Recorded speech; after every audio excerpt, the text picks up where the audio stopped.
Mon nom est Pascal Payen Appenzeller. Donc, je suis franco-suisse, je suis né à Paris. J'ai écrit le dictionnaire historique des rues de Paris. Donc, mon plus beau titre de gloire m'a été donné par un journaliste de la Tribune de Genève qui m'a appelé un Suisse nommé Paris. Parce que, effectivement, j'ai écrit tous les grands livres sur Paris. Et je viens de terminer aujourd'hui même le dictionnaire du logement social qui va apparaître dans 3 semaines ou 3 mois, je ne sais pas, mais pas longtemps. Donc, en réalité, mon travail, c'est de travailler sur l'urbain. Et je suis un enfant des villes. Et puis, il se trouve que mes parents étaient meuniers. J'ai vécu à la campagne, j'ai appris à faire de la farine. Je devrais être chef meunier. J'ai une passion pour le blé et pour la vigne et pour la nature en général.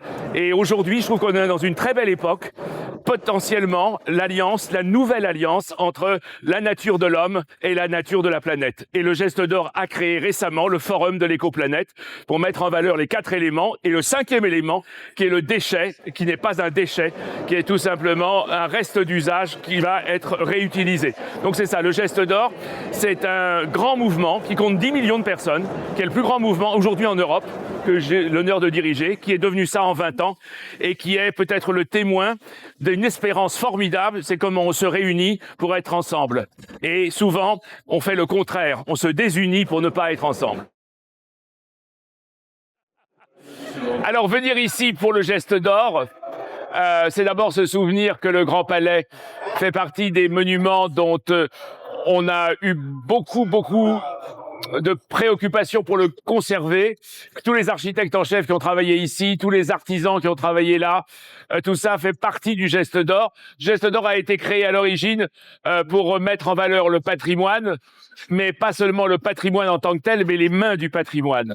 Voilà, donc il se trouve que dans ce cadre-là, l'ensemble des bâtiments, des matériaux, des époques, des usages, tout ça nous intéresse, puisque nous avons à la fois le Geste d'Or pour le bâti, le Caire d'Or pour l'usage et la personne d'or pour le savoir et la transmission. Voilà, alors il se trouve que j'arrive ici pour la découverte de ce salon. En vérité, je suis par formation compagnon du Tour de France, tailleur de pierre, avant d'avoir été architecte et urbaniste et ingénieur comme je suis aujourd'hui, avant de diriger le Geste d'Or. Et de fait, le bois me paraît par définition même, très proche de mon propre métier. Parce que lorsque nous construisons une voûte ogivale, nous construisons d'abord une charpente bois. Et c'est sur cette charpente bois, sur les arcs, que nous allons poser pierre à pierre. Et nous allons enlever la charpente au moment où nous allons poser la clé. La clé qui va constituer cette extraordinaire architecture sur le vide, puisque finalement, l'ombrière qui est derrière moi, l'ombrière qui est due à Sinalagma, elle n'est ni plus ni moins que la manière de retrouver le XIIIe siècle et même le XIIe, c'est-à-dire la basilique Saint-Denis. Comment je construis avec un minimum d'appui et comment je crée de l'espace à travers une couverture qui à la fois me protège.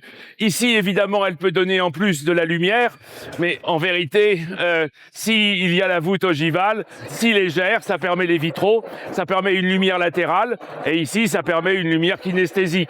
En fait, une cathédrale, c'est une sculpture, et ça, c'est un monument sculpture. Donc, il n'y a aucune différence, sauf que là, on voit apparaître la structure. Ce qui est très très intéressant, c'est que l'incendie de Notre-Dame de Paris a permis de découvrir par les accidents du feu la structure de Notre-Dame de Paris, comment c'était assemblé. Et l'assemblage, alors il est très très intéressant parce qu'il demande toujours quelque chose qui devrait être la règle de l'humanité, c'est comment s'unir par le fait de se poser l'un sur l'autre, l'un dans l'autre, comment être assemblé. Et toute architecture est un assemblage. Alors en outre, ça va donner une forme. Et cette forme va s'appeler un style, une manière de faire. La cathédrale, elle est construite dans un espace, ça aussi. Il n'y a pas de différence entre une agora et un jardin. C'est toujours dans l'espace que l'on établit le temps. Alors ce qui est tout à fait passionnant, c'est que la cathédrale elle-même ressentait ça si bien que lorsqu'on a terminé Notre-Dame, j'ai été conservateur de Notre-Dame de Paris, donc je peux en parler de manière extrêmement passionnée. Eh bien, les portails du XIIIe siècle sont entièrement dédiés à la flore d'Île-de-France. Et là, je vois cette ombrière dans le salon qui est au milieu de nous. Eh bien, je la vois portant du végétal. Il ne peut pas y avoir, d'ailleurs, il y avait une très belle exposition qui a eu lieu au musée de Cluny sur la flore généralisée au Moyen-Âge. C'est-à-dire que, en fait, nous construisons sous les arbres, avec les arbres. Et ce sont les arbres qui ont toujours contribué à la construction. C'est le bois flotté qui arrivait de Lyon à Paris, qui a permis effectivement de construire Notre-Dame de Paris. Donc, de toutes les manières, bois, pierre et même béton, rien ne s'oppose, parce que tout est lié à la main de l'homme.